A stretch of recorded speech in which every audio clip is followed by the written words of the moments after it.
My friends always ask me if I have any cool trips coming up. I gotta admit it was a lot of fun telling them I was going to Kathmandu. I was actually going to the Himalayas to do some black and white photographs of golf courses in the mountains. In doing my research, I couldn't find any good photographs of courses in Nepal, but the golf course architect Ron Freem had told me there were a couple of really interesting ones up near Pokhara, and that there were also a couple of courses near Kathmandu that were worth taking a look at. When I finished in Nepal, I planned to head down to the foothills of the Himalayas in Lijiang, China, where I knew there was a beautiful course. Unfortunately, when I got to Kathmandu, it was really cloudy out. The Kathmandu airport is the main hub in Nepal.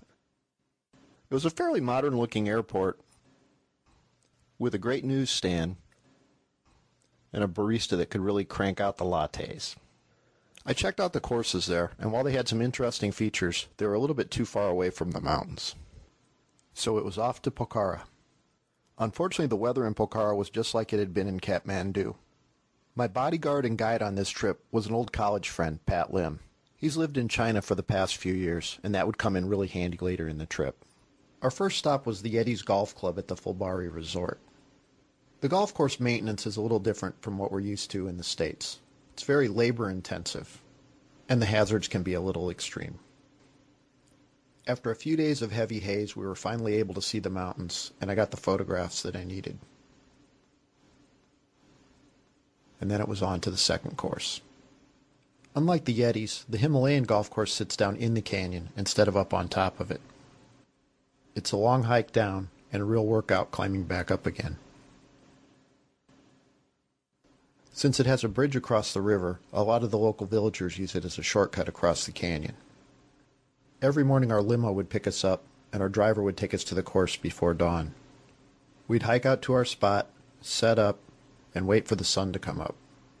And then we'd hope that the mountains would show, and day after day after day, they didn't. We'd hike back up, right about the time the caddies were coming to work, and then we'd hop in the car and head to town. Driving is pretty slow going in that area. There are a lot of obstacles, and the roads are in pretty tough shape. Pokhara sits right on the edge of Furore Lake, and it's a very tourist-friendly town. The best advice I had the entire trip came from Ron Freem, who told me to make sure that I ate at Mike's. It was a diner that was started by a guy from Minnesota. Every morning we'd have breakfast there, and we'd watch the villagers come across the lake in their boats, bringing their kids to school. I never quite figured out how the whole boat deal worked.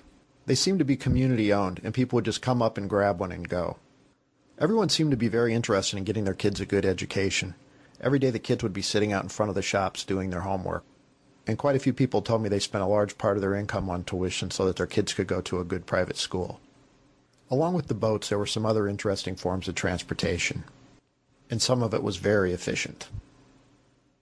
The people were very friendly, and some of them were downright charming.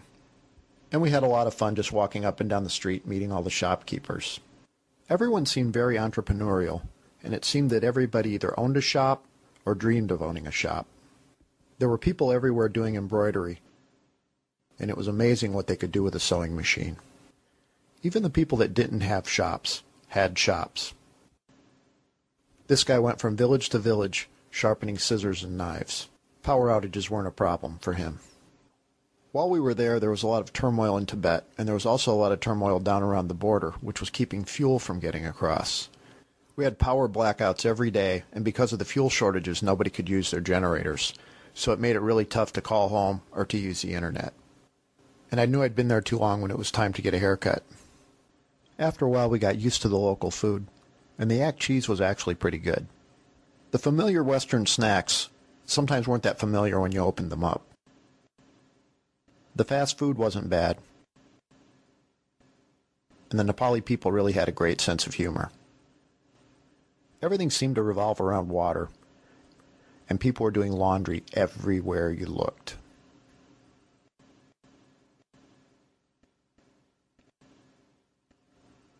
Because cows are sacred in the Hindu religion, they're free to roam wherever they want.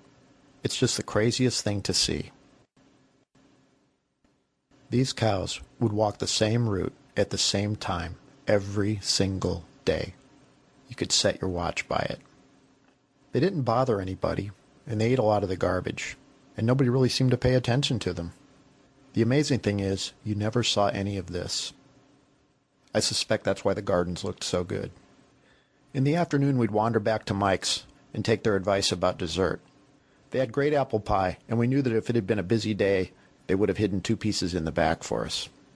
We'd sit by the lake and watch the boats start to come back to pick up the kids to take them home.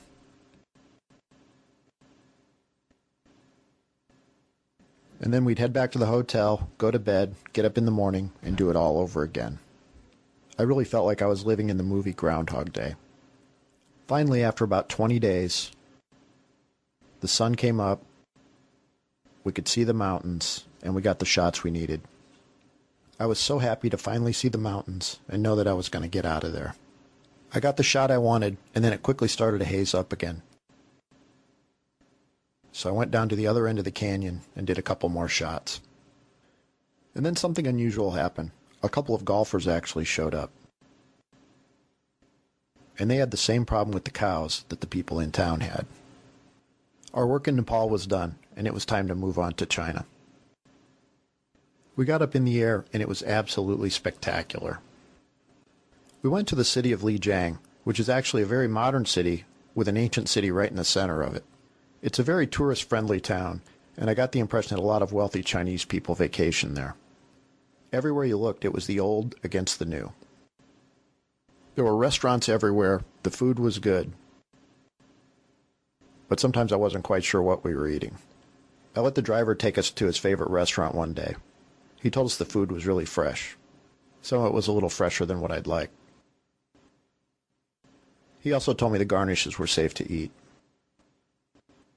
It was a good idea to look very closely at what was on your plate. I decided the deep-fried grasshoppers were a little too far to go for the sake of a good story.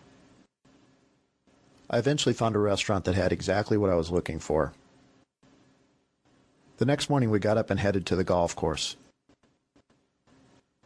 And it was just a beautiful morning with spectacular clouds everywhere you looked. I had a day and a half of perfect weather. And after a month on the road, I knew I was finally going to get my favorite stamp in my passport. It had been a great adventure, but it was nice to finally be headed back home.